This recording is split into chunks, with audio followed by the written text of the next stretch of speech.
અહીં આપણને શ્રેણિક એ માટે સાબિત કરવાનું છે કે a cube minus 6a² plus 5a plus 11i બરાબર 0 શ્રેણિક થાય અને તે પરથી આપણે a ઇન્વર્સ મેળવીશું. બરાબર છે. તો તે ઇન્વર્સ મેળવતા પહેલાં આપણે આ સાબિત કરવું પડે. તો અહીં સાબિતીમાં a ક્યુબની જરૂર છે. તો a ક્યુબ મેળવવા માટે આપણે ડાયરેક્ટ કંઈ ઘન કરવાના ન હોય, પરંતુ a સ્ક્વેર મેળવવો પડે અને a સ્ક્વેર પહેલાં મેળવીએ તો a સ્ક્વેર એટલે તો a ઇન્ટુ a, અને a ઇન્ટુ a આપણે આ રીતે કરીએ કે a સ્ક્વેર એટલે કે a ઇન્ટુ a, જ્યાં a 2 વખત શ્રેણિક મૂકીશું અને ત્યાર પછી તેમનો ગુણાકાર કરીએ કે પહેલી હાર પહેલા સ્તંભ, પહેલી હાર બીજો સ્તંભ, પહેલી હાર ત્રીજો સ્તંભ. તો આમાં પહેલામાં 1 + 1 + 2 એટલે કે 4. પહેલી હાર બીજો સ્તંભ લઈએ તો 1 + 2 + -1 એટલે કે +2. તેવી રીતે પહેલી હાર ત્રીજો સ્તંભ લઈશું તો 1 - 3 + 3 એટલે કે 1. તેવી રીતે બીજી હાર અને ત્રીજી હારના ઘટકો પણ લઈ શકીએ છીએ. બરાબર. તો એનું સાદુરૂપ આપણને આપણે મેળવ્યું કે બીજી હાર પહેલો સ્તંભ લઈએ તો 1 + 2 - 6. તો 1 + 2 એટલે 3 - 6 એટલે -3. તે રીતે પહેલી હાર બીજી હાર બીજો સ્તંભ એટલે આ ઘટક મેળવવાનો છે. તો બીજી હાર બીજા સ્તંભ મુજબ અનુરૂપ ઘટકોનો ગુણાકાર કરો તો 1 + 4 + 3 એટલે કે 1 + 4 5, 5 + 3 8. ખ્યાલ આવે. તેવી રીતે બીજી હાર ત્રીજો સ્તંભ લઈશું તો 1 - 6 + -9. તો 1 - 6 - 5, -5 - 9 -14. બરાબર છે. તેવી રીતે ત્રીજી હાર અને પહેલો સ્તંભ, ત્રીજી હાર બીજો સ્તંભ ને ત્રીજી હાર ત્રીજો સ્તંભ લઈએ તો આપણને આ ઘટકો મળે. તો હવે આ a સ્ક્વેર મળી ગયા. ત્યાર પછી આપણે a ક્યુબની જરૂર છે. તો a ક્યુબ આપણે અહીં a ક્યુબ જે મેળવવાનો છે એના માટે આપણે શું કરીશું?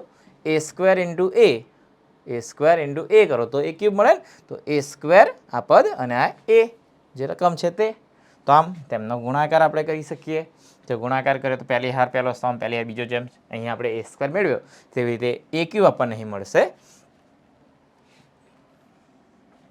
871 - 23 27 69 માઇનસમાં છે અને 32 - 13 58. તો આ આપણને a ક્યુબ મળે છે. પરંતુ આપણે જે મેળવવાનું છે એ છે a cube -6a² + 5a + 11i.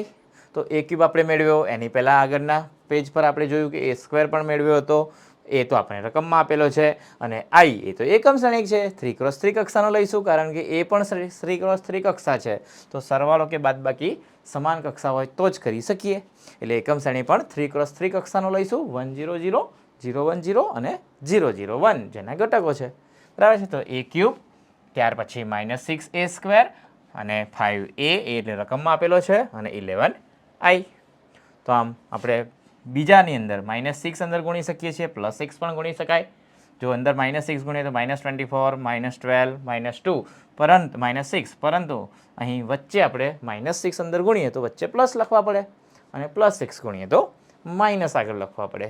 તેવી રીતે આ 5 પણ દરેક ઘટકો સાથે ગુણાય અને છેલ્લામાં 11 દરેક ઘટકો સાથે ગુણીશું. તો આ પ્રમાણે આપણને પદ મળે છે. જોઈ શકીએ છીએ કે આમાં 8 -24, આ -6 અંદર ગુણીએ તો 8 - 24 એટલે કે -16. -16 વત્તા 5 -11 અને આ +11 એટલે કે 0. તે રીતે બીજો ઘટક જોઈ શકાય 7 - 12.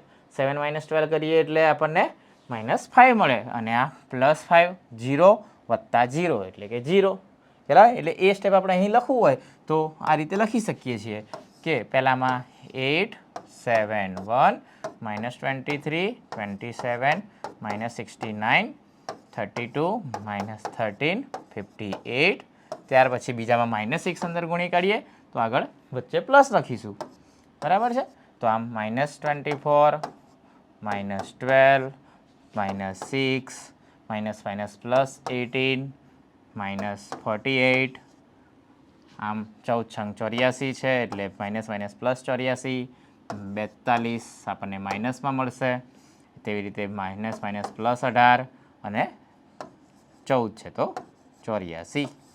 તેવી રીતે 5 અંદર ગુણી કાઢીએ તો આપણને 5 5 5 5 10 -15 અને 10 -5 15 એમ આ ઘટકો આપણને મળે. જ્યારે છેલ્લામાં 11 ગુણીએ તો 11 0 0 0 11 0 અને 0 0 11 આ પ્રમાણેનો આપણને પદ મળે છે. અને ત્યાર પછી આમાં જોઈ શકાય પહેલો ઘટક ચારેય માટે, બીજા ઘટક a12 a12 a12 ચારેયમાં ઘટક લઈએ તો આમ બધા પદોનો સરવાળો આપણે મેળવીએ છીએ. તો તમે જોઈ શકો છો કે ભાઈ ચલો આપણે અહીંયા એક કોઈ પણ લઈએ કે ત્રીજી હાર બીજો સ્તંભનો ઘટક લઈએ તો -13 + 18 એટલે કે +5 અને આ -5 0 + 0 એટલે કે 0 બરાબર. તો કોઈ પણ ઘટક તમે લઈને ચેક કરી શકો છો કે દરેક ઘટક આપણને શૂન્ય મળે છે. તો આમ જે સરવાળો છે એ શૂન્ય શ્રેણિક છે બરાબર છે. તો આમ આપણે સાબિત કરી શકીએ કે જે a³ માઇનસ જે સમીકરણ આપણને આપેલું છે તેના બરાબર શૂન્ય શ્રેણિક થાય. પણ સાબિત કરવા સિવાય આપણે અહીં એ ઇન્વર્સ પણ આપણે મેળવવાનો હતો. તો એ ઇન્વર્સ શોધવા માટે ફરીથી એ સમીકરણ પર આવી જઈએ કે સમીકરણ હતું આપણી જોડે, જે સમીકરણ પરથી જ ઉપયોગ કરવાનો છે તો સમીકરણનો ઉપયોગ કરીને કરી શકીએ, તે પરથી લખેલું છે એટલે. બાકી સૂત્ર તો તમે જાણો છો ને વિદ્યાર્થી મિત્રો કે એ ઇન્વર્સનું સૂત્ર તો એ ઇન્વર્સ 1/નિશ્ચાયક a * એડજોઇન્ટ a થાય. પરંતુ આનો અહીં ઉપયોગ કરવાનો નથી. આપણે ઉપયોગ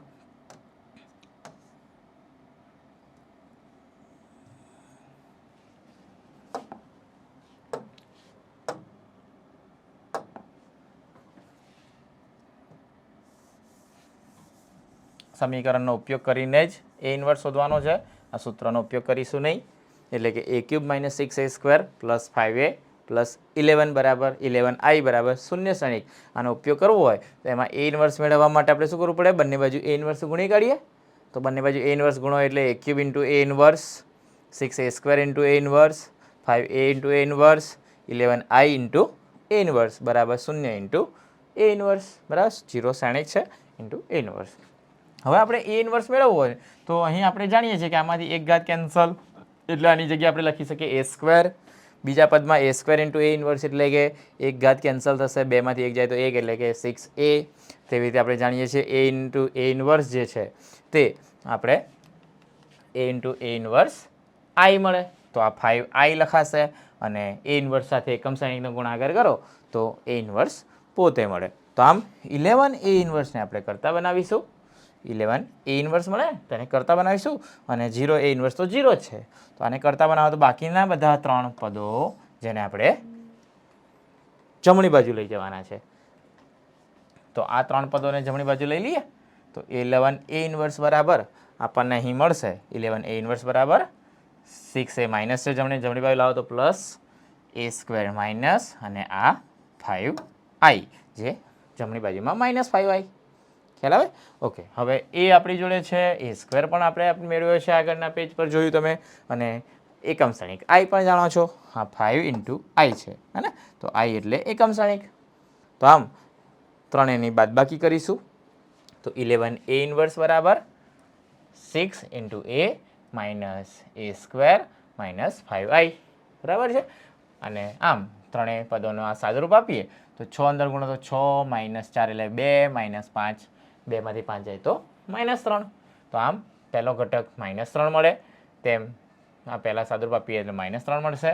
બીજામાં સાદુરૂપ આપો તો આ 5 6 ગુણતા 6 તેમ આ માઇનસ અંદર ગુણો તો -2 અને આ -5 મૂકો તો 0.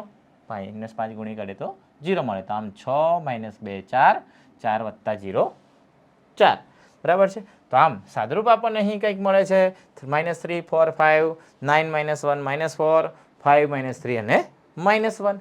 પરંતુ આપણે એ ઇન્વર્સ શોધવાનું હોવાથી બંને બાજુ 11 વડે ભાગી કાઢીએ. 11 વડે ભાગો એટલે આપણને ફાઇનલ પદ મળે છે 1/11 અને આપેલો જે શ્રેણિક છે તે બરાબર છે. તો આમ એ ઇન્વર્સને આપણે અંદર ભાગી પણ શકાય 11ને અથવા બહાર રાખો તો આ પણ જવાબ સાચો છે અને બીજો આપણે જવાબ મેળવ્યો તે પણ સત્ય છે બરાબર છે.